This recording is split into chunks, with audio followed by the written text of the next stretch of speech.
Leo mimi pamoja na wenzangu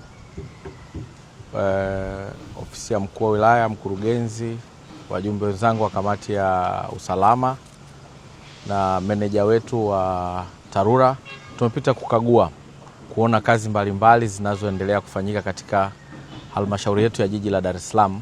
Hivyo tumekuja kwenye huu mradi wa ujenzi wa daraja pamoja na barabara kilomita 3 wa thamani ya shilingi bilioni 10. Mradi huu ni mradi muhimu sana kwa sababu ndio unaunganisha kata hizi mbili, lakini pia kutoka hapa Majumba 6 lakini kuingia Segerea, lakini ni mradi ambao unawatoa watu katika maeneo mbalimbali kuwapeleka mpaka Ubungo. Barabara hii inafika Ubungo. Hivi ni barabara muhimu sana, lakini pia eneo hili limekuwa hatari kwa miaka mingi.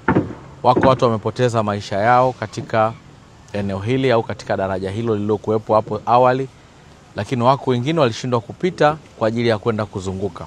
Hivyo tuna kila sababu ya kumshukuru rais wetu wa Jamhuri ya Muungano wa Tanzania Daktari Samia Suluhu Hassan kwa kuamua kuleta fedha nyingi kwenye mradi huu, zaidi ya bilioni 10. Hivyo sio fedha kidogo, ni fedha nyingi sana.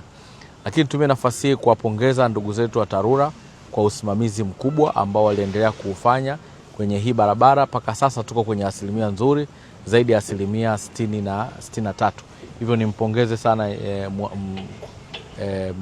contractor ambaye anasimamia, lakini pia na engineer msimamizi wetu. Tuna kila sababu ya kuwashukuru kwa kazi kubwa iliyofanyika. Tulikuja hapa na waziri muda sio mrefu, lakini jitihada zinaonekana na kazi inaonekana inafanyika kwa kiwango kubwa. Wito wangu kwa meneja wetu wa TARURA ni kuhakikisha kwamba hapa kazi ziendelee kufanyika usiku na mchana, na mkandarasi hakikisha kazi hapa zinafanyika usiku na mchana, na ikiwezekana ongeza timu ya watu ambao wanaweza kuendelea. Wakati wale wanaendelea kule, ni vizuri kuwa na timu nyingine hapa na timu nyingine pale. Lakini mpango wako nimeuona ni mzuri, unatia matumaini kwamba mpaka mwezi wa 11 hapa kutakuwa kuna mabadiliko makubwa sana. Mmeniambia moja ya changamoto ambayo mnaipata kwa mkandarasi ni changamoto ya fidia. Nitumie nafasi hii kuhakikisheni kwamba na mimi naichukua. Nitaenda kuongea na katibu mkuu wa Wizara ya TAMISEMI ambaye ndio katibu mkuu kwenye maeneo yetu, kwamba kumuomba atusaidie kusukuma fidia hizo ziweze kusainiwa kwa wakati ili wawetu waweze kupata malipo yao. Lakini pia niendelee kuwasihi wananchi waendelee kuvuta subira kwamba daraja hili linakwenda kukamilika ndani ya kipindi hiki cha mwezi mpaka mwezi Disemba. Daraja hili litakuwa limekamilika na njia hii itakuwa imeshajengwa. Hivyo tuna kila sababu kwa pamoja kumshukuru rais wetu wa Jamhuri ya Muungano wa Tanzania kwa fedha nyingi ambazo amezileta hapa.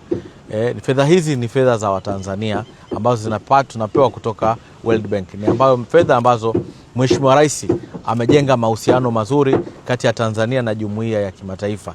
Ndio maana imefika mahala na yeye kuaminika kupewa fedha hizo.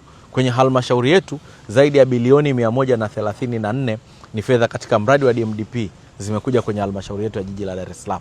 Lakini pia utakuta kuna barabara ambazo zimejengwa. Ukiangalia barabara ya Banana, Kitunda, Kivule ambayo sasa imeshaanza kuwekwa lami. Hivyo unaona kazi kubwa ambayo imeendelea kufanyika, na dhamira ya Mheshimiwa Rais kuhakikisha kwamba anaendelea kuboresha maeneo na makazi mbalimbali ya watu wetu, anaendelea kuboresha miundombinu mbalimbali ya usafiri katika mkoa wetu wa Dar es Salaam.